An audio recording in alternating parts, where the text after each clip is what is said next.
আচ্ছা, এটা হচ্ছে আমাদের ফেসবুক আইডি। আমরা অ্যাডস ক্যাম্পেইনের কাজগুলো করতেছি। বিভিন্ন ধরনের গোল দিয়ে দিয়ে আমরা বিভিন্ন ধরনের অ্যাড রান করতেছি। যেমন আমরা গত ক্লাসে যেটা করেছিলাম সেটা ছিল অ্যাওয়ারনেস ক্যাম্পেইন, অর্থাৎ একটা নতুন প্রোডাক্ট বা নতুন বিজনেসকে প্রমোশন করার জন্য বা প্রচার প্রসার করার জন্য আমরা অ্যাওয়ারনেস ক্যাম্পেইন করে থাকি। তো আজকে যেটা আমরা করব সেটা হচ্ছে এনগেজমেন্ট ক্যাম্পেইন। এনগেজমেন্ট বলতে বোঝায় আমাদের পেজের সাথে আমরা ফলোয়ারকে এনগেজড করব বা অডিয়েন্সকে এনগেজড করব, বা আমাদের পোস্ট যেটা দেই সেই পোস্টের সাথে আমরা এনগেজড করব, অথবা আমরা যদি ওয়েবসাইট থাকে সেই ওয়েবসাইটকে আমরা সেখানে এনগেজড করব। অডিয়েন্স আমাদের অ্যাডের মাধ্যমে ওয়েবসাইটে এনগেজড হবে। তো এইভাবে কাজগুলো করা হয় এনগেজমেন্ট ক্যাম্পেইনের মাধ্যমে। অথবা সেল ক্যাম্পেইনের যে কাজ সেটাও আমরা এনগেজড মাধ্যমে করতে পারি। এখানে অনেক বেশি পরিমাণ মেসেজ আসে, সেই মেসেজগুলো থেকে সেল করা যায়। তো আজকে হচ্ছে এটা আমরা দেখব। তো এটা করার জন্য আমাদের প্রথমে চলে যেতে হয় বিজনেস ম্যানেজারে। তো এর জন্য আমাদের অ্যাডস ম্যানেজার অপশন থেকে আমরা ভিতরে ঢুকবো।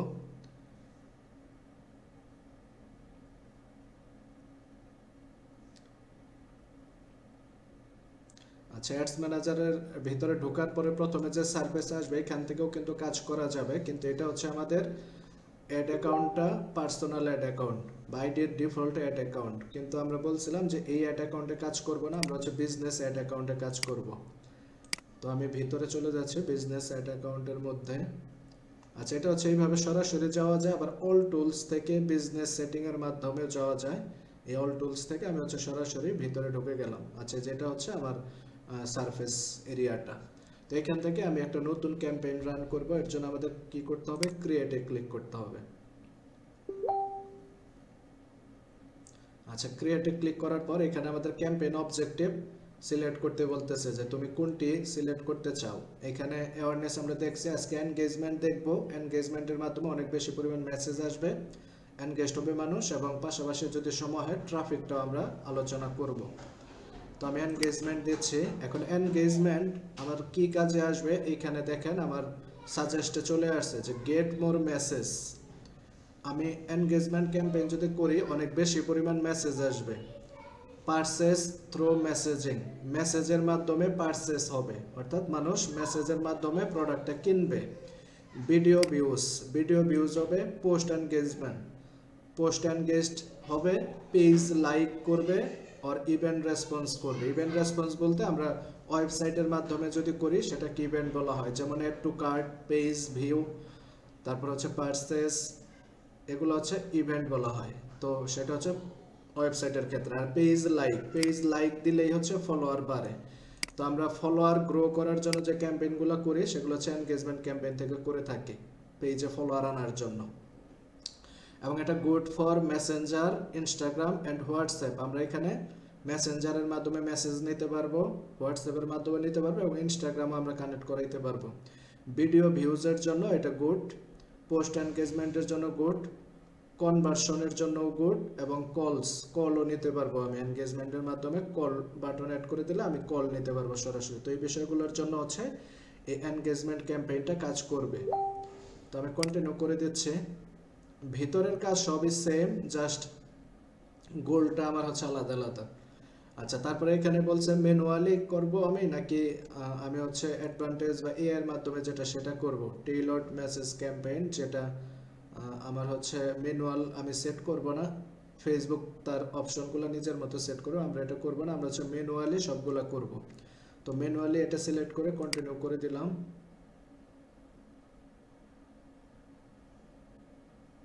আচ্ছা, তো আমাদের তিনটা পেজ এখন চলে আসলো। আমরা কিন্তু অ্যাওয়ারনেস ক্যাম্পেইনের ক্ষেত্রেও তিনটা পেজ দেখছিলাম।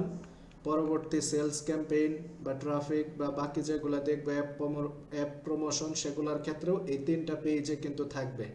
প্রথম পেজকে বলা হয় ক্যাম্পেইন অংশ বা ক্যাম্পেইন পেজ, এবং দ্বিতীয় পেজ যেটা যে উপরের থেকে দেখা যাচ্ছে অথবা সাইটেও দেখা যাচ্ছে, দ্বিতীয় যেটা এটাকে বলা হয় অ্যাড সেট, অ্যাড সেট, এবং তৃতীয় যেটা এটাকে বলা হয় অ্যাড অংশ বা অ্যাড পার্ট।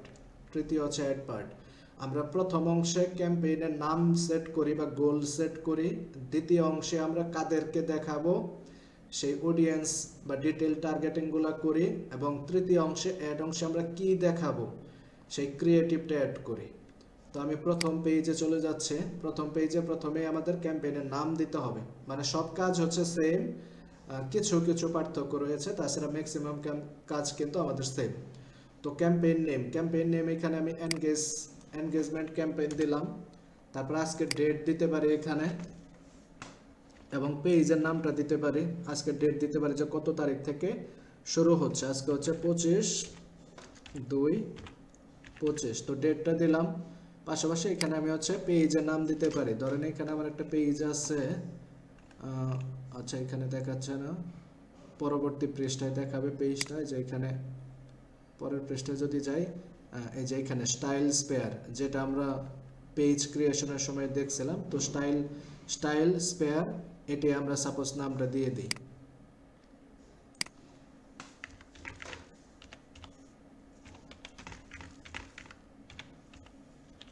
আচ্ছা, স্টাইল স্পেয়ার নাম দিলাম, ডেট দিলাম, এবং এনগেজমেন্ট ক্যাম্পেইন দিলাম। আচ্ছা, এটা দেওয়ার কারণ হচ্ছে আমি যখন সেভ করব ক্যাম্পেইনটা চলবে, তখন এই ক্যাম্পেইনটা দেখে বুঝতে পারবো যে এটা একটা এনগেজমেন্ট ক্যাম্পেইন চলতেছে এবং 25 তারিখ থেকে শুরু হয়েছে, এবং স্টাইল স্পেয়ার পেজের অ্যাডটা চলতেছে। এটা আমি বুঝতে সুবিধা হবে, এর জন্য এইভাবে দিলাম। তবে এক্ষেত্রে আপনি ইচ্ছা মতো দিতে পারেন, সেক্ষেত্রে কোনো প্রবলেম নাই।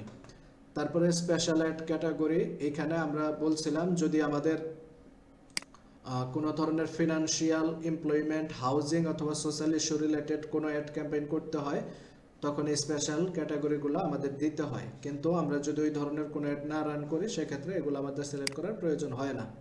তারপরে ক্যাম্পেইন ডিটেল, বাইং টাইম হচ্ছে অকশন, এগুলো সব সেম থাকবে। অকশন এটা নিয়ে আলোচনা করছিলাম যে ক্যাম্পেইনটা কি করবে, বিডিং সিস্টেমে কাজ করবে। আরও বাকি যে ক্যাম্পেইনগুলো আছে, যারা বাকি অ্যাডভার্টাইজ যারা দিবে তাদের সাথে আমার ক্যাম্পেইনটা বিড করবে, বিড করে আমার ক্যাম্পেইনটা হচ্ছে মানুষের প্রোফাইলে শো করবে। এইভাবে হচ্ছে কাজ করবে বিডিং সিস্টেমে। তো এটাই থাকবে। ক্যাম্পেইন অবজেক্টিভ হচ্ছে এনগেজমেন্ট। আমরা চাইলে এখান থেকে অবজেক্টিভটা চেঞ্জ করতে পারবো। শুরুতে আমরা যেটা সেট করছিলাম এনগেজমেন্ট, সেটা আবার এখানে দেখাচ্ছে শিওর হওয়ার জন্য। তো চাইলে এখান থেকে আমরা সেট করতে পারবো। আমরা চাচ্ছি না যেটা চেঞ্জ করার, আমরা হচ্ছে এটাই রাখতেছি। আচ্ছা, তারপরে ক্যাম্পেইন স্পেন্ডিং লিমিট, এখানে আমরা স্পেন্ডিং লিমিটটা অ্যাড করব না। চাইলে এখানে আমি কত ডলার পর্যন্ত স্পেন্ড করব ক্যাম্পেইন, এই ক্যাম্পেইনে, সেটা লিমিট দিয়ে দিতে পারবো। এগুলো আমাদের প্রয়োজন হয় না। অ্যাডভান্টেজ ক্যাম্পেইন বাজেট, এটাও হচ্ছে আমরা সেট করব না, এটা এমনি থাকবে। অ্যাডভান্টেজ ক্যাম্পেইন বাজেট, এটা দিয়ে একটা কাজ করা যায়। তো সেই কাজটা আমি একটু আলোচনা করি। ধরেন এইখানে আমি ডেইলি বাজেট দিলাম হচ্ছে $20। হ্যাঁ, $20 দিলাম। $20 দিনে এইখানে আমার অ্যাড সেট আছে হচ্ছে একটা, এই অ্যাড সেট আছে হচ্ছে একটা। আমি চাইলে এই অ্যাড সেটটাকে কপি করে আরো অনেকগুলো করতে পারবো। এটা একটু আলোচনা করি। আচ্ছা, এই যে নাম্বার দিলাম 1।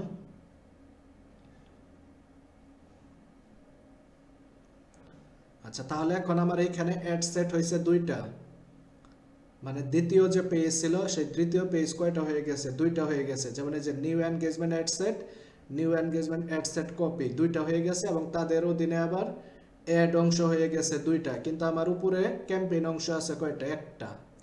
ক্যাম্পেইন অংশ আছে একটা, কিন্তু তাদের অধীনে অ্যাড সেট আছে 2টা, সেলস ক্যাম্পেইন আছে 2টা। তার মানে বিষয়টা বুঝতেছেন আপনারা? ধরেন একটা গাছের হচ্ছে 2 দিকে আমি 2টা ডাল করে দিলাম, গাছের গোড়া একটা, 2 দিকে 2টা আমি ডাল দিয়ে দিলাম। অথবা এটাকে যদি আমি আরো প্রসারিত করি, ধরেন আমি আরো হচ্ছে ডুপ্লিকেট করব, আমি এটা হচ্ছে আরো ডুপ্লিকেট করলাম আমি। আচ্ছা, তাহলে এখন 3টা হলো। তার মানে বিষয়টা কি, বিষয়টা হচ্ছে ক্যাম্পেইন একটা, তার অধীনে 3টা ডাল আমি তৈরি করলাম, 3টা ডাল 3 দিকে সে ছড়িয়ে থাকবে। তার মানে 3 দিকে হচ্ছে ফল আসবে। কিন্তু এখানে যদি একটা গাছ হতো, লম্বা সোজাসুজি একটা ডাল থাকতো সাপোজ, কথার কথা, তাহলে একটা ডালের মধ্যে যে ফল আসতো, এখন 3টা ডালে আলাদা আলাদা ফল আসবে। এই বিষয়টা আরো একটু সুন্দর করে আপনাদেরকে বুঝাই। আমরা যখন এখান থেকে অডিয়েন্স দিচ্ছি, এস্টিমেটেড অডিয়েন্স সাইজ এখানে আছে কত, এখানে আছে হচ্ছে একক, দশক, শতক, হাজার, অযুত, লাখ, নিযুত, কোটি। 4,21,00,000 থেকে 4,96,00,000 পর্যন্ত অডিয়েন্স আছে। এখন আমি এইখানে যদি বাজেটটা দেই, বাজেটটা যদি আমি ফার্স্ট পেজের এখানে দেই,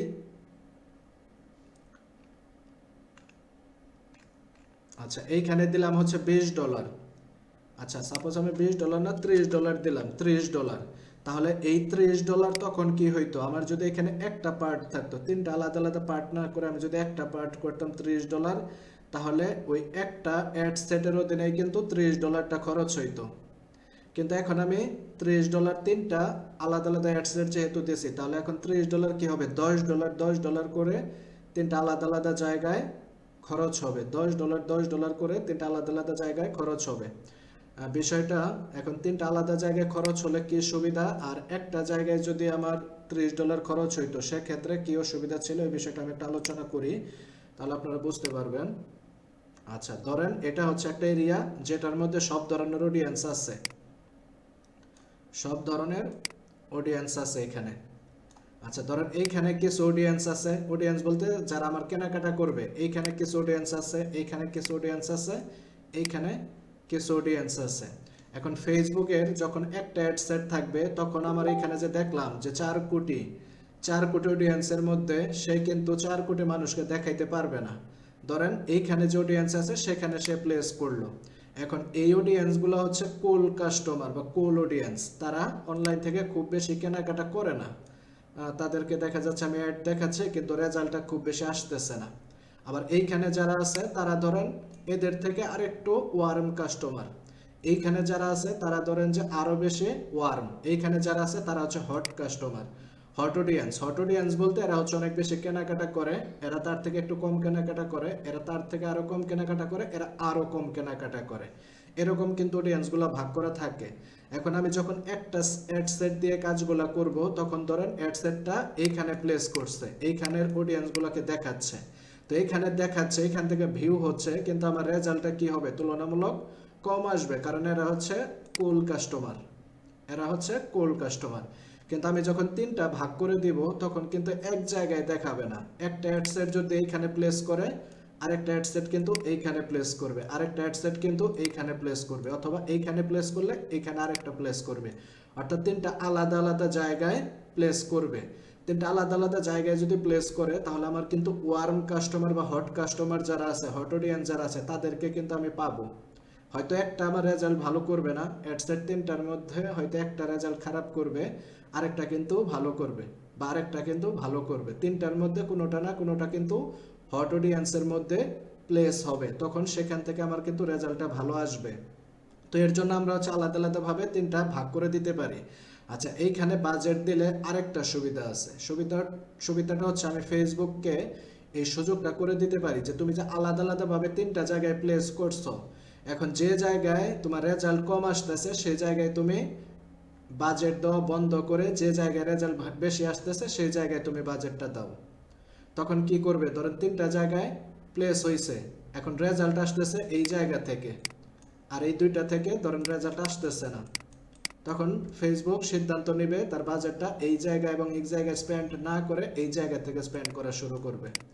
এই জায়গায় স্পেন্ড করলে লাভ কি হবে, এইখানে যেহেতু ওয়ার্ম অডিয়েন্সটা কেনাকাটা করবে, তাই আমার ভালো রেজাল্ট আসবে, পারচেস বেশি হবে, ডলার যাবে কম, পারচেস হবে বেশি। কিন্তু এই জায়গায় যদি আমার প্লেস হয়ে থাকে এই ক্ষেত্রে ডলার যাবে বেশি কিন্তু পারচেস হবে না, কারণ এগুলো হচ্ছে কোল অডিয়েন্স বা কোল্ড কাস্টমার। তো এর জন্য আমরা হচ্ছে এইভাবে ভাগ করে করে দিতে পারি, অর্থাৎ একটা ক্যাম্পেইনের অধীনে আমরা যদি অ্যাড সেটগুলা আলাদা আলাদা করে দেই তাদের সুযোগ থাকে বিভিন্ন জায়গায় প্লেস করার, এবং যে জায়গা থেকে বেশি আসে, যে জায়গা থেকে বেশি কাস্টমার আসে সেই জায়গায় হচ্ছে পরবর্তী বাজেটটা স্পেন্ড করার সুযোগটা ফেসবুককে দেওয়া যায়।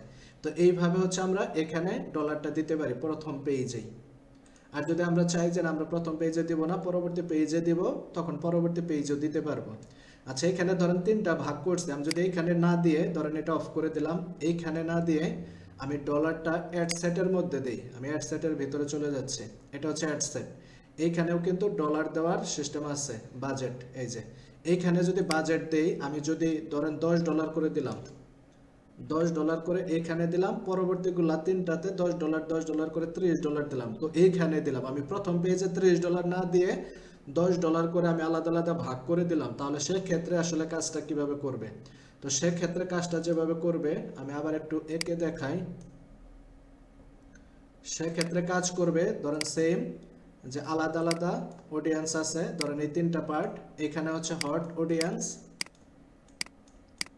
এখানে হচ্ছে কোল অডিয়েন্স, আর এখানে হচ্ছে ওয়ার্ম অডিয়েন্স। এখন তিনটা অ্যাড সেট আমার $10 করে তিন জায়গায় প্লেস করলো, তিন জায়গায় প্লেস করলো। প্লেস করার পর ধরেন কোল অডিয়েন্সে রেজাল্ট আসবে না, হয়তো একটা দুইটা সেল হবে। ওয়ার্ম অডিয়েন্সে আরেকটু রেজাল্ট বেশি আসবে, কিন্তু খুব ভালো আসবে না, হয়তো ধরলাম এখানে তিনটা চারটা সেল আসলো। আবার এইখানে যেটা আসবে সেটা কিন্তু সেল ভালো আসবে, ধরলাম এখান থেকে 5টা সেল আসলো, তাহলে এইখানে আসবে 5টা, এইখানে আসবে ধরলাম 3টা, আর এইখানে আসবে ধরলাম 2টা। তাহলে আমার সেল আসতেছে কয়টা? 5টা আর 3টা 8টা আর 2টা, মোট আসতেছে হচ্ছে 10টা সেল। 10টা সেল। এখন এইখান থেকে যে কম আসতেছে, আমার এখানে $10 আসছে 5টা, আর এখানে 2টা আসছে $10, এখানে 3টা আসছে $10, তো এখানে যে কম আসতেছে, এখন ফেসবুক চাইলেই এখানে দেখানো বন্ধ করে দিয়ে সেই বাজেটে এখানে সে খরচ করতে পারবে না, কারণ আমি আলাদা আলাদা অ্যাডসেটে বাজেট দিয়ে দিয়েছি। অর্থাৎ তোমার এই অ্যাডসেটের জন্যই $10টা তুমি খরচ করতে পারবা, চাইলে এই $10 অন্য অ্যাডসেটে খরচ করতে পারবা না। কিন্তু আমি যখন ক্যাম্পেইনের মধ্যে $30 দিব, তখন তার স্বাধীনতা ছিল যে তিনটাতে ফিক্স করে দেওয়া নাই, সে যেখান থেকে রেজাল্ট পাবে সেইখানে সে হচ্ছে বাকি ডলারটা খরচ করতে পারতো। এর জন্য আমরা হচ্ছে অ্যাডসেটের ভিতরে বাজেটটা না দিয়ে আমরা যদি এইভাবে সেকশন সেকশন করে শাখা প্রশাখা করে অ্যাডসেট করে দেই, আমরা হচ্ছে মেইন ক্যাম্পেইনে বাজেটটা করে দিব। এগুলা কিন্তু প্রত্যেকটা অবজেক্টিভের ক্ষেত্রেই সেম। আপনি এনগেজমেন্ট ক্যাম্পেইন করেন আর সেলস ক্যাম্পেইন করেন আর অ্যাওয়ারনেস করেন, সব ক্ষেত্রেই কিন্তু সেম কাজগুলা। তো এইভাবে হচ্ছে আমরা কাজগুলো করতে পারি, তাহলে আমাদের রেজাল্ট আরো বেটার আসবে।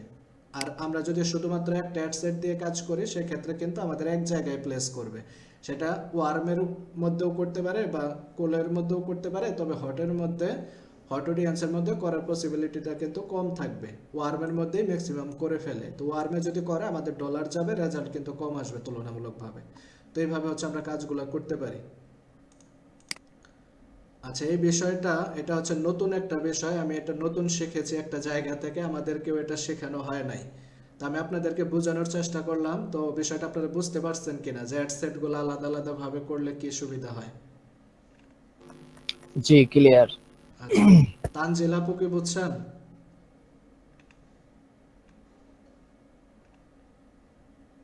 তানজিলা আপু, এক্সপার্ট আইটি পার্ক। হ্যাঁ হ্যাঁ ভাইয়া, একটু মনে হয় বুঝতে পারছি এতটা আমি। ক্লিয়ার হয় নাই আমার। আচ্ছা আচ্ছা, পরে আবার বুঝিয়ে দিবনি, এটা কিন্তু একটু মানে ট্রিকি একটা বিষয়, আমরা চাইলে এইভাবে হচ্ছে রেজাল্ট আরো বেটার নিয়ে আসতে পারি। আচ্ছা, তারপর আবার চলে হ্যাঁ ভাইয়া, যাচ্ছি বুঝতে আমি। পারছি। হ্যাঁ। আচ্ছা, তো আমাদের হচ্ছে এখন তিনটার প্রয়োজন নাই, আমরা একটা থেকে কাজ করতে পারবো। আমি বাকিগুলো হচ্ছে ডিলিট করে দিচ্ছি। এটা হচ্ছে আমরা যখন ক্যাম্পেইন করব তখন আলাদা আলাদা এইভাবে ভাগ করে করে আমরা হচ্ছে কাজগুলো করব। এখন আমি একটা নিয়ে করি, বাকিগুলো হচ্ছে ডিলিট করে দিই।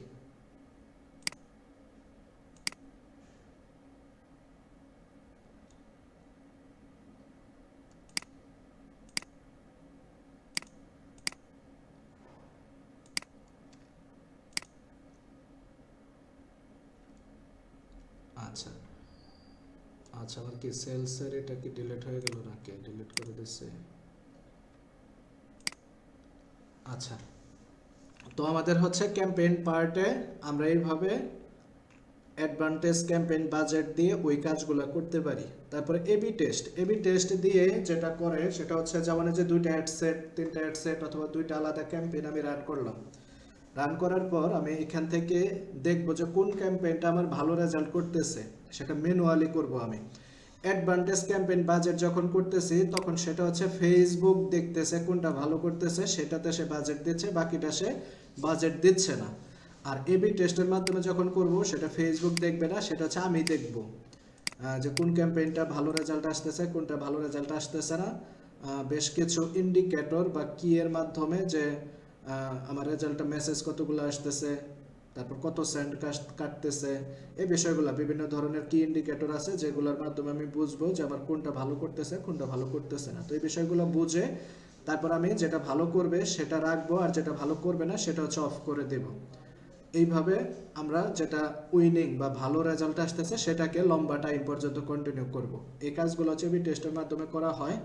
তো এটা করার জন্য আমাদের ওয়েবসাইট লাগে, পেজ থেকে সাধারণত এটা ভালোভাবে করা যায় না। তো আমরা নেক্সট পেজে চলে যাচ্ছি। প্রথম পেজে আমাদের খুব বেশি কাজ আসলে থাকে না। আচ্ছা, তারপর হচ্ছে অ্যাডসেট নেম। এখানে আমাদের অ্যাডসেট একটা নাম দিতে হবে।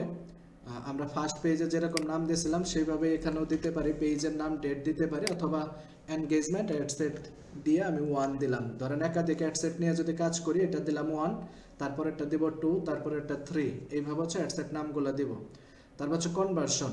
কনভার্সনটা মেসেজিং অ্যাপস এখানে দেওয়া আছে। কনভার্সন মানে হচ্ছে আমি কথা যে বলবো তার মাধ্যমে কিসের মাধ্যমে কথাটা বলবো অডিয়েন্সের সাথে বা কাস্টমারের সাথে, সেটা কি মেসেজের মাধ্যমে বলবো, নাকি কলের মাধ্যমে, নাকি আমি ওয়েবসাইটের মাধ্যমে, নাকি অ্যাপের মাধ্যমে, সেগুলো হচ্ছে এখান থেকে সেট করে দিতে হবে। তো আমরা পেজ থেকে ম্যাক্সিমামে হচ্ছে মেসেজিং অ্যাপসের মাধ্যমে নেই। মেসেজিং অ্যাপস এখানে আবার আমরা মেসেঞ্জারে নিতে পারি, আবার হোয়াটসঅ্যাপে নিতে পারি, আবার ইনস্টাগ্রামেও নিতে পারি। তো হোয়াটসঅ্যাপ নেব না ইনস্টাগ্রাম নেব সেটা হচ্ছে যে পরে আমরা সেট করব। তো এখানে হচ্ছে মেসেজিং অ্যাপটা দিলাম। দেওয়ার পর তারপরে ফেসবুক পেজ, আমরা কোন পেজ থেকে একটা রান করব। এইখানে আমার একটা প্রাইমারি পেজ, যেটা আমার এই বিজনেস ম্যানেজারের মধ্যে প্রাইমারি পেজ হিসেবে আছে, সেটা এখানে দেখাচ্ছে। তো আমি চাইলে এটা চেঞ্জ করে আমার পেজে আইডিতে যে অন্য পেজগুলো আছে সেগুলো সেট করতে পারবো। তো আমি চাই এই পেজটাই থাকুক। আচ্ছা, তারপর মেসেজিং অ্যাপসের মধ্যে এখন আমি কি হোয়াটসঅ্যাপে নেব, না মেসেঞ্জারে নেব, নাকি ইনস্টাগ্রামে নেব, সেটা এখান থেকে সেট করতে পারবো। তো আমি চাচ্ছি পেজের মেসেঞ্জারে যাবে, তাহলে আমি হোয়াটসঅ্যাপটা অফ করে দিব, ইনস্টাগ্রামটা অফ থাকবে। আমি যদি চাই ইনস্টাগ্রামে নিব, তাহলে আমার ইনস্টাগ্রাম অ্যাকাউন্টে এখান থেকে যে কানেক্ট অ্যাকাউন্ট করে ইনস্টাগ্রাম অ্যাকাউন্ট কানেক্ট করাই দিতে হবে, তাহলে আমি ইনস্টাগ্রামে মেসেজ নিতে পারবো। আবার যদি হোয়াটসঅ্যাপে নিতে চাই, তাহলে আমি মেসেঞ্জারটা অফ করে দিয়ে হোয়াটসঅ্যাপে আমি মেসেজ নিতে পারবো। এখন আপনাদের সুবিধা অনুযায়ী বা ক্লায়েন্টের সুবিধা অনুযায়ী আপনারা এখান থেকে হচ্ছে সেট করবেন কোনটাতে নেবেন। আচ্ছা, মেসেঞ্জার সেট করলাম আমরা। তারপরে এখানে আমাদের একটা রেড মার্ক আসছে, কারণ আমি হোয়াটসঅ্যাপ দিয়েছি কিন্তু এটাকে কানেক্ট করি নাই হোয়াটসঅ্যাপটাকে, তো আমি এটা তুলে দিলাম। আচ্ছা, তারপর হচ্ছে পারফরমেন্স গোল।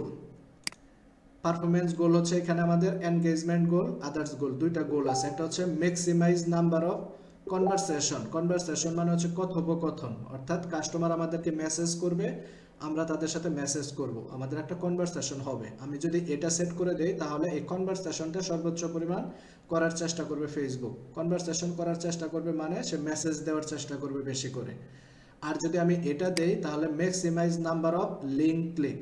ওয়েবসাইটের ক্ষেত্রে সাধারণত আমরা এটা দিয়ে থাকি, যে আমাদের যে ওয়েবসাইটের লিঙ্ক থাকবে, যাতে সেখানে সর্বোচ্চ পরিমাণ লিঙ্কে ক্লিক করে, সেই ক্লিকের মাধ্যমে আমার ওয়েবসাইটে যাতে ভিজিটর যায়, তাদেরকে পরবর্তীতে যাতে আমি রিটার্গেটিং করে ক্যাম্পেইন করতে পারি, এর জন্য এটা হচ্ছে ওয়েবসাইটের ক্ষেত্রে দেওয়া হয়।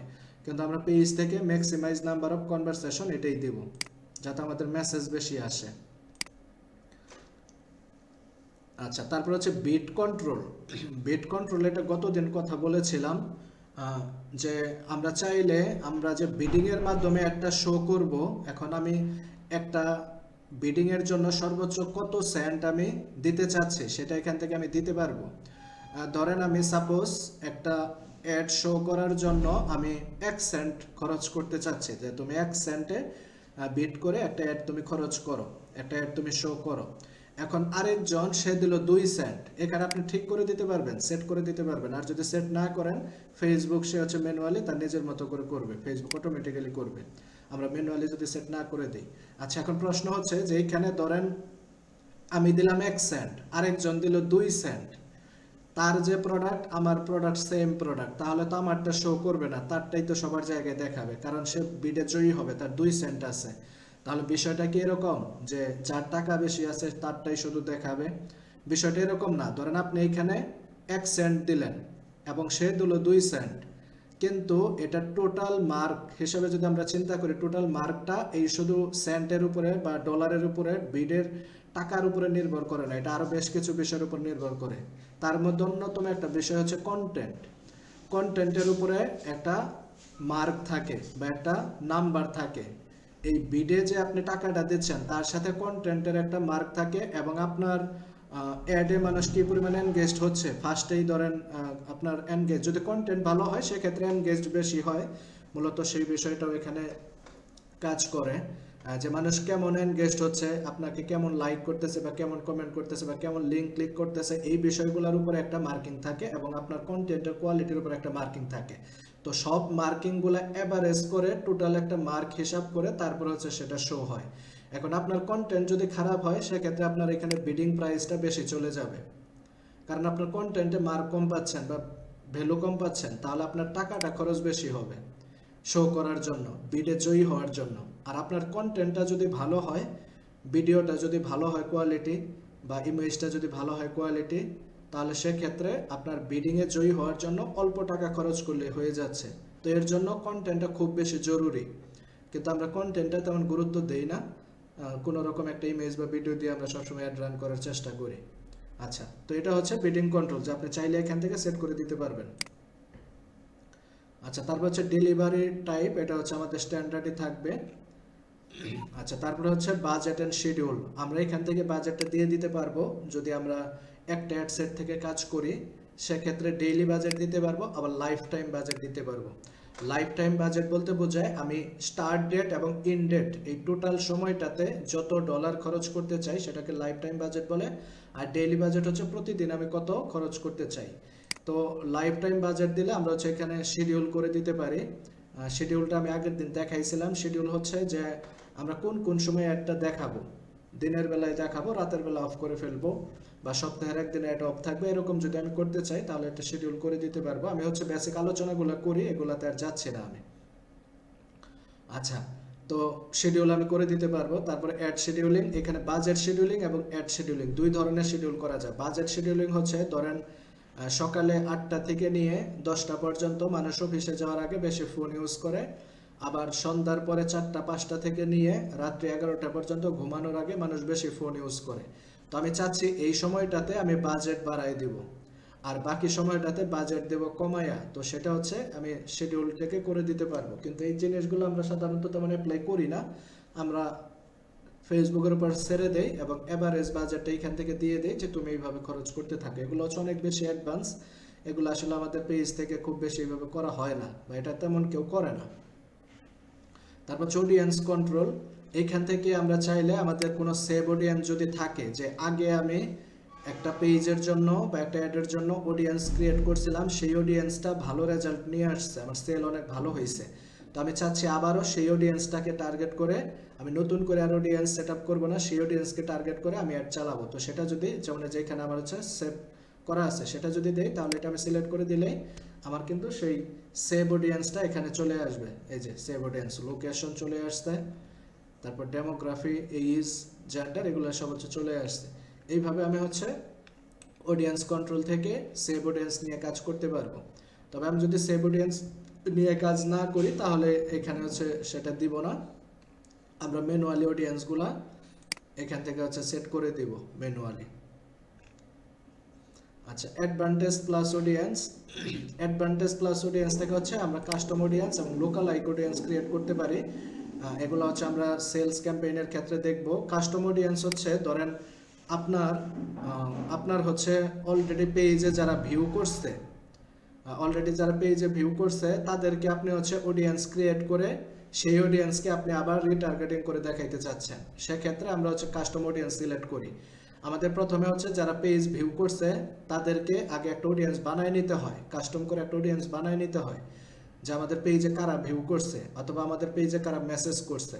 এটার সুবিধাটা কি? এটার সুবিধা হচ্ছে ধরেন আপনার দোকানে প্রথমে একবার যে আসছে, আপনি যদি তাকে অ্যাড দেখান, সে কিন্তু আপনার দোকান সম্পর্কে বা আপনার পণ্য সম্পর্কে জানে। পরবর্তী আবার যখন তাকে দোকানের পণ্য সম্পর্কে বলবেন, সে কিন্তু একটা বিশ্বাস পাবে বা আপনার থেকে কিনবে। কিন্তু নতুন একজন অডিয়েন্সকে যদি দেখাইতে চাই, সে কিন্তু সে ট্রাস্ট পাবে না, প্রথমেই কিনতে চাইবে না। তো এর জন্য আমরা যারা আমাদের পেজে ভিউ করছে বা মেসেজ পাঠাইছে, তাদেরকে যদি আমরা কাস্টম করে এখান থেকে সেট করে একটা রান করি, তাহলে আমরা তাদেরকে অল্প টাকায় দেখাইতে পারবো, কারণ আমার পেজে যারা ভিউ করছে বা পেজে যারা মেসেজ করছে সেটার সংখ্যাটা কম, তাহলে তাদেরকে দেখাইতে আমার কম ডলার খরচ হবে এবং তাদের থেকে রেজাল্টটা ভালো আসবে, সেটা আমরা এখান থেকে করতে পারবো। আর লোকাল লাইক অডিয়েন্স হচ্ছে ধরেন কাস্টম অডিয়েন্স করলাম, যে কারা আমার পেজে ভিউ করছে বা কারা আমার পেজে মেসেজ করছে। যারা মেসেজ করছে তারা পটেনশিয়াল, তাদের মতো আরো যারা আছে, তাদের বিহেভিয়ারের মতো, তাদের ডেমোগ্রাফির মতো, তাদের ইন্টারেস্টের মতো আরো যারা আছে, যাদেরকে আমি কাস্টম করতে পারি নাই, বাহিরে আছে, তাদেরকেও দেখাও। তখন হচ্ছে আমরা লোকাল লাইক অডিয়েন্স দেই। লোকাল লাইক মানে হচ্ছে তাদের মতন, কাস্টম অডিয়েন্স যারা তাদের মতন। তখন এটা দিলে হয় কি আমার পটেনশিয়াল কাস্টমারটা পাওয়ার পসিবিলিটি থাকে। তো এই কাজগুলো আমরা হচ্ছে সেলস ক্যাম্পেইনের ক্ষেত্রে করব। আর লোকাল লাইক কাস্টম এগুলো পেজ থেকে করলে আসলে ভালো রেজাল্ট বা ভালোভাবে করা যায় না। ওয়েবসাইট থাকলে আমরা ওয়েবসাইটের পেজ ভিউ বা অ্যাড টু কার্ট বা পারচেস এই জিনিসগুলো ট্র্যাক করে এটা সুন্দরভাবে করতে পারি আমরা রিটার্গেটিং এর কাজগুলো। আচ্ছা আচ্ছা, তারপর হচ্ছে ডিফাইন ফার্দার। এই ডিফাইন ফার্দারের বিষয়টা আমি একটু বলি। ডিফাইন ফার্দার হচ্ছে আমরা এখানে যে ডেমোগ্রাফিগুলো দিছি, ইন্টারেস্টগুলো দিছি, এখানে যদি অডিয়েন্স দেখে এটার সাইজটা কত, একক, দশক, শতক, হাজার, অযুত, লাখ, 97 লাখ থেকে 1,15,00,000 পর্যন্ত এখানে এস্টিমেটেড সাইজ দেখাচ্ছে। অর্থাৎ আমাদের এই ইন্টারেস্ট, এই ডেমোগ্রাফিকের মধ্যে এত অডিয়েন্স আছে বাংলাদেশে, আমি যে এরিয়া সেট করছি সেই এরিয়ার মধ্যে। এখন আমি চাচ্ছি যে এদেরকে আরো ন্যারো ডাউন করবো, মানে অডিয়েন্সটা আরো কমায় নিয়ে আসবো। আমি এত বেশি অডিয়েন্সের মধ্যে আমি দেখাবো না। তখন হচ্ছে ডিফাইন ফার্দার থেকে আমরা যদি কিছু টার্গেট করে দেই তাহলে এটা আরো কমে যাবে। যেমন আমি এখান থেকে এনগেজড শপারটা দিয়ে দিই।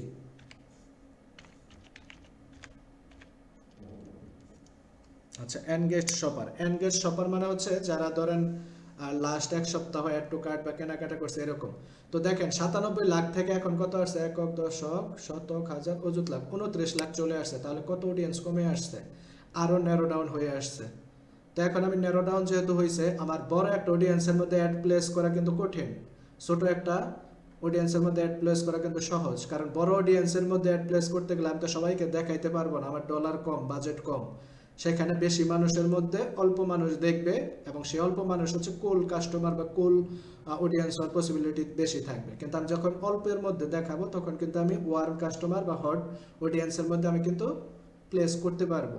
এর জন্য আমি ডিফাইন ফার্দার থেকে এনগেজ শপার বা এই টাইপের ইন্টারেস্ট বিহেভিয়ার দিয়ে আমরা আরো ন্যারো ডাউন করে ফেলতে পারি। আচ্ছা, সেভ অডিয়েন্স থেকে আমাদের যে অডিয়েন্সটা, এই অডিয়েন্সটাকে আমরা সেভ করে রাখতে পারবো, যাতে পরবর্তীতে আবার সেই সেভ অডিয়েন্সের সুবিধাটা আমি নিতে পারি। এর জন্য এখানে সেভে ক্লিক করলে আমাদের সেভ অডিয়েন্স হয়ে যাবে।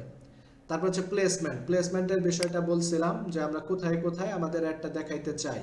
সেটা অ্যাডভান্টেজ প্লাস প্লেসমেন্ট যদি দেই তাহলে ফেসবুক তার নিজের মতো করে যেখানে ভালো মনে হবে সে সেখানে দেখাবে। আর যদি ম্যানুয়াল দেই তাহলে ম্যানুয়াল থেকে হচ্ছে আমাদের নিজেরা সেট করে দিতে পারবো ফেসবুকের কোন কোন অংশে দেখাইতে চাই, ইনস্টাগ্রামের কোথায় কোথায় দেখাইতে চাই, বা অডিয়েন্স নেটওয়ার্ক এবং মেসেঞ্জারের কোথায় কোথায় দেখাইতে চাই, এগুলো আমরা হচ্ছে সেট করে দিতে পারবো। চাইলে বাদ দিয়ে দিতে পারবো কোনোটা, যে আমি এখানে দেখাইতে চাচ্ছি না, এরকম ভাবে বাদ দিয়ে দিতে পারবো। চাইলে আমি ফেসবুকের সব দেখাবো, ইনস্টাগ্রাম দেখাবো না, এরকম বাদ দিয়ে দিতে পারবো। যে বাংলাদেশে ইনস্টাগ্রাম যেহেতু মানুষ কম চালায়, আমি ইনস্টাগ্রাম তুলে দিলাম, ইনস্টাগ্রাম আমি দেখাইতে চাচ্ছি না। তো এইভাবে হচ্ছে কোথায় কোথায় দেখাইতে চাই এই জিনিসগুলো কিন্তু আমি এখান থেকে করে দিতে পারবো। আচ্ছা, তারপর হচ্ছে নেক্সট পেজ। এখন এখানে পাবলিশ চলে আসছে, নেক্সট পেজটা, তৃতীয় পেজটা আমার ডিলিট করে দিয়েছি তখন ভুলে, যার কারণে আমার হচ্ছে পাবলিশ চলে আসছে। তো আমি আবার নতুন করে আরেকটা করে আমি নেক্সট পেজ থেকে দেখাচ্ছি।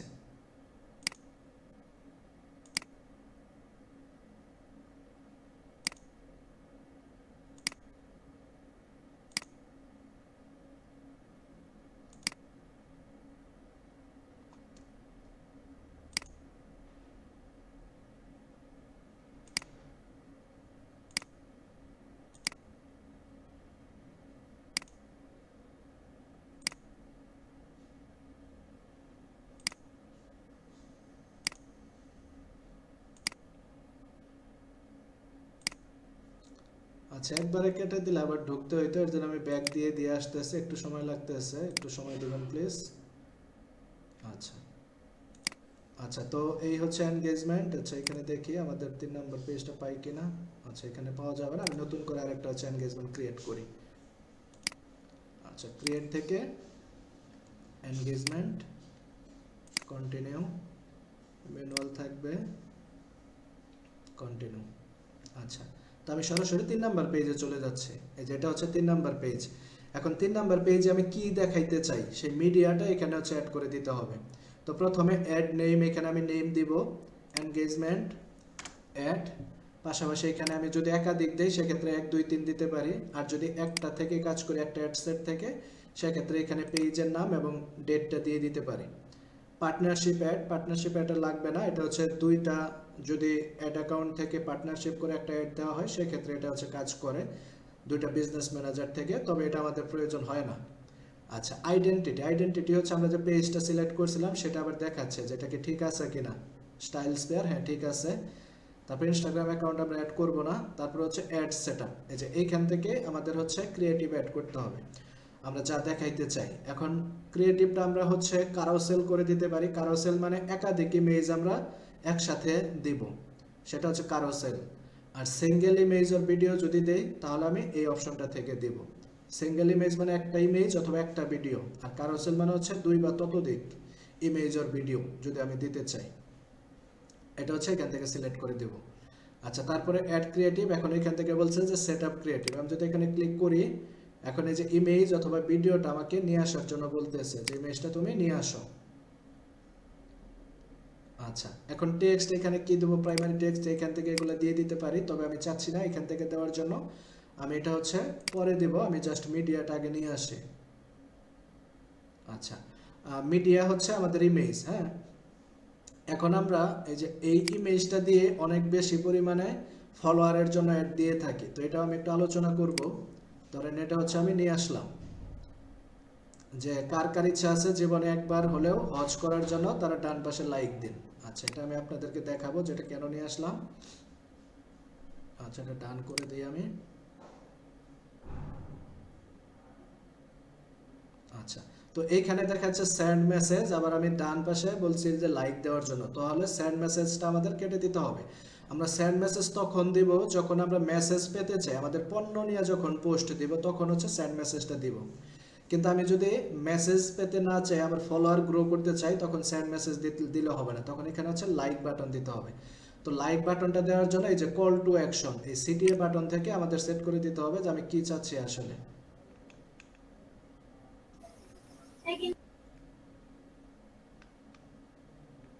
আচ্ছা, এটা হচ্ছে আমার এখান থেকে করলে হচ্ছে না, এটা করতে হবে হচ্ছে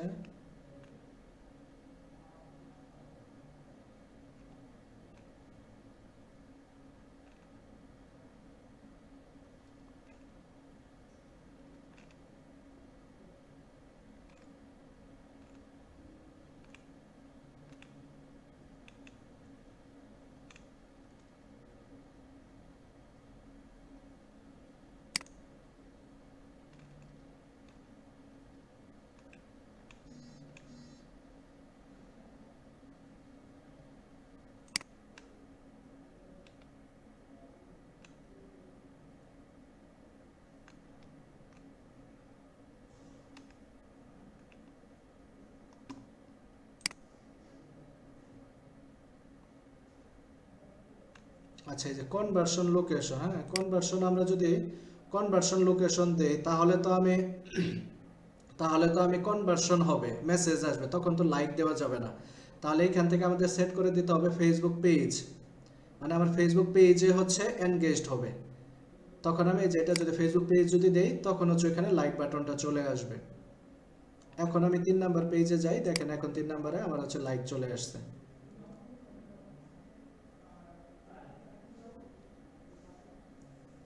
আচ্ছা, আমি হচ্ছে আবার ওই মিডিয়াটা অ্যাড করি, এখানে মিডিয়াটা চলে গেছে।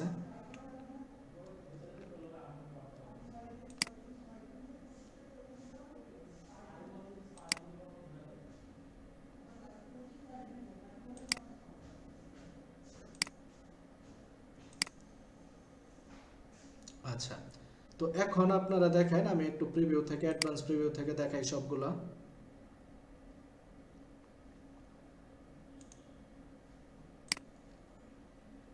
আচ্ছা, এই ক্যাম্পেইনটা যখন চলবে এখানে দেখেন লাইক বাটন আছে, এখন কিন্তু মেসেজ দেওয়ার সিস্টেম নাই। এখানে লাইক স্টাইল স্পেয়ার আছে, এখানে লাইক দিস পেজ আছে, এখানে লাইক দিস পেজ আছে, এখানে হচ্ছে যে এইদিকে এটা 3 ডটে ক্লিক করলে লাইক পেজ থাকবে, এটা হচ্ছে নিচের দিকে লাইক পেজ থাকবে। তো এগুলা কোথায়, Facebook feed, Facebook story, Facebook video feed, Facebook market place, Facebook reels, Facebook search result, আরও নিচের দিকে আছে। তো আমি এগুলো দিয়ে বুঝাই দিই। তো এই অ্যাডটা যখন চলবে তখন মানুষ দেখবে যে কার কার ইচ্ছা আছে জীবনে একবার হলেও হজ করার, তারা ডান পাশে লাইক দিন। এই বিষয়টা আপনাদেরকে আমি শিখাই দেই, যাতে কাউকে দিয়ে যদি কাজ করান তাদেরকে বলতে পারেন যে তুমি আসলে আমাকে যে ফলোয়ার দিবা সেটা কিভাবে দিবা, এই হজের ইমেজ দিয়ে দিবা নাকি অর্গানিক, আরো অর্গানিক ভাবে আমার প্রোডাক্ট দিয়ে দিবা। তো যারা এই ইমেজটা দেখবে, হ্যাঁ, তারা কিন্তু লাইক করবে কি হিসেবে, জীবনে একবার হলেও হজ করার ইচ্ছা আছে তাদের, সেটা চিন্তা করে কিন্তু তারা লাইক দিবে। এখন আপনার পেজ হচ্ছে অর্গানিক ফুড, তারা অর্গানিক ফুড কিনবে বিধায় আপনার পেজে কিন্তু লাইক দিচ্ছে না। বা আপনার হচ্ছে কাপড়ের বিজনেস, আপনার কাছ থেকে কাপড় কিনবে বিধায় কিন্তু তারা লাইক দিচ্ছে না, তারা জীবনে একবার হলেও হজ করতে চায়, তার জন্য হচ্ছে তারা লাইক দিচ্ছে। হ্যাঁ, এটা হচ্ছে বিষয়। এখন প্রশ্ন হচ্ছে যে এটা আপনারা মনে করতে পারেন যে আমরা যদি এইভাবে ফলোয়ার নেই তাহলে তো সেটা একদম রিয়েল অথেন্টিক ফলোয়ার আমাদের হচ্ছে না, তাহলে এটা এই ফলোয়ার দিয়ে আমার কতটুকু বিজনেসে কাজ হবে, ইমপ্রুভ হবে। হ্যাঁ, এটা ঠিক যে একেবারে অথেন্টিক হচ্ছে না, কিন্তু মানুষই আপনাকে দিচ্ছে। এখন যে একবার হজ করতে চায় জীবনে মানুষ, সে কি আপনার অর্গানিক ফুডটা কিনতে পারে না? অবশ্যই কিন্তু কিনতে পারে। সে কি আপনার কাছ থেকে কাপড় কিনতে পারে না? অবশ্যই কিনতে পারে। কিন্তু আপনি যদি বলেন যে একদম পটেনশিয়াল, তো হলো না। একদম পটেনশিয়াল হবে কখন, যখন আপনি এখানে আপনার পেজের একটা রিলেটেড ইমেজ দিবেন। ধরেন এরকম দিলেন যে আমার, ধরেন একটা আপনার পেজের নাম দিলেন যে এই পেজ থেকে আপনারা যদি অর্গানিক ফুড কিনতে চান বা ভেজাল মুক্ত পণ্য কিনতে চান তাহলে এই পেজে লাইক দিয়ে সাথে থাকুন, এরকম একটা ইমেজ দিলেন। তখন মানুষ হচ্ছে লাইক যারা দিবে তারা আপনার কাছ থেকে ভেজাল মুক্ত পণ্য কেনার জন্য দিবে। কিন্তু ওই ইমেজ দিয়ে যখন দিবেন তখন ফলোয়ারের সংখ্যা আসবে কম, দেখা যাবে প্রতি ডলারে হয়তো আপনার 50-60টা আসতেছে, কিন্তু আরো কমও আসতে পারে, 50-60টা বা সর্বোচ্চ 100টা আসতেছে। কিন্তু আপনি যখন এই ইমেজ দিয়ে দিবেন তখন আপনার প্রতি ডলারে মোটামুটি 200-300 বা 400 পর্যন্ত আসতেছে, 200-300 বা 400 পর্যন্ত ফলোয়ার চলে আসতেছে। কারণ হচ্ছে এটা মানুষকে একটু মেন্টালি, কি বলে এটাকে, যে মেন্টালি একটু তাকে হিট করবে, কিন্তু ইমোশনালি হিট করবে। কিন্তু আপনি যখন আপনার পেজের ইমেজ দেবেন তখন সেটা ইমোশনালি হিট করবে না, তখন কনভার্ট হওয়ার পসিবিলিটি কম থাকবে, আপনার পেজে মানুষ লাইক দিবে না। এর জন্য আমরা ফলোয়ারটা বেশি আনার জন্য এই ধরনের ইমেজ ব্যবহার করে থাকি। কিন্তু আপনি আপনার পেজ রিলেটেড ইমেজ দিয়েও করতে পারেন, সেক্ষেত্রে হচ্ছে একদম অথেন্টিক পাবেন, কিন্তু সেটা আপনার ডলার কস্টটা বেশি হবে। যারা আসবে তারা অথেন্টিক, কিন্তু সেক্ষেত্রে ডলার কস্ট হচ্ছে বেশি আসবে। তো এইভাবে হচ্ছে ফলোয়ারের জন্য আমরা দিয়ে থাকি। আর এখানে আমি গোল সেট করলাম হচ্ছে পেজের সাথে এনগেজড হবে, তাই লাইক চিহ্নটা আসছে। আর পেজের সাথে এনগেজড না করে আমি যদি সেখানে আমাদের মেসেজ কনভার্সন দিতাম তাহলে কিন্তু এখানে মেসেজ দেওয়ার, সেট মেসেজ দেওয়ার অপশন আসতো। তো এই কাজগুলো করে আমরা শেষে হচ্ছে প্রাইমারি টেক্সট, প্রাইমারি টেক্সটে হচ্ছে আমাদের উপরের দিকে আমরা যা শো করাইতে চাই ক্যাপশন হিসাবে সেটা হচ্ছে প্রাইমারি টেক্সটে দিতে হয়। দেখেন এই যে উপরে চলে আসছে প্রাইমারি টেক্সটে যা দিলাম। তারপর হচ্ছে আর কি আছে এখানে, ওয়েবসাইট ট্র্যাকিং। ট্র্যাকিং এটা হচ্ছে রিটার্গেটিং এর ক্ষেত্রে ব্যবহার হয়, যেটা বললাম যে ইভেন্ট ট্র্যাকিং করার জন্য আপনার পেজে কারা কারা ভিউ করছে বা কারা অ্যাড টু কার্ট করছে বা কারা চেক আউট করছে বা পারচেস করছে সেগুলো হচ্ছে ট্র্যাকিং করার জন্য এখান থেকে করতে হয়, ওয়েবসাইট ইভেন্ট এখান থেকে হচ্ছে করতে হয়। তো আমরা যেহেতু ওয়েবসাইটের কাজগুলো করতেছি না, তো এটা আমরা দেখতেছি না। তো এগুলো দেওয়ার পরে শেষে আপনি যদি পাবলিশ করে দেন তাহলে আপনার একটা হচ্ছে পাবলিশড হয়ে যাবে। এইভাবে হচ্ছে আমরা এনগেজমেন্ট ক্যাম্পেইনগুলো করে থাকি।